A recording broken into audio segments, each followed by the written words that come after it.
folks, I'm back. Today I'll talk to you guys about trusting people. What makes people trust one another? I'll tell you what, it's a number of things, but one thing that has stood out for me from the experience that I've learned along the way of life is confidence.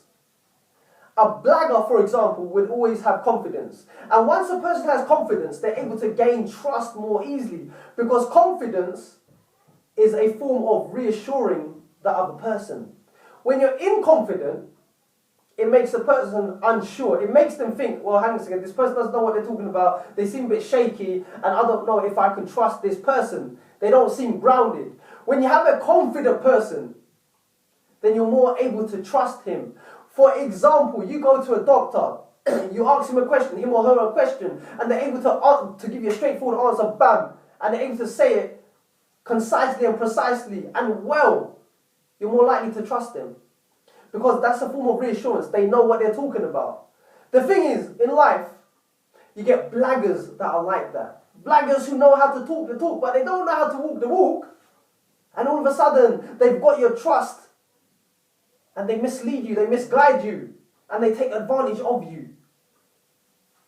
People, how do you distinguish between the two? Well, you can do it in two ways. Either asking further questions, knowing what it is that you're after and what it is that you want, or learning from the hurt.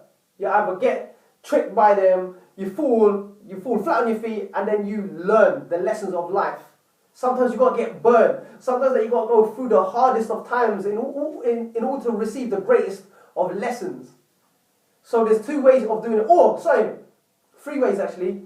Either learning from the wise, learning from someone who you really trust and who have built up a relationship with. People, look, my thing is this. Go by referrals. Go by reliable referrals. If you're after something and you don't know who to trust, then go by two things: reputation, reliable referrals, reliable friends. People who you know. That is how you can trust a stranger. Is from referrals, from people who have been dealt with that person before. This is what I'm talking about. There's so many blaggers out there. There's so many sales pitches out there.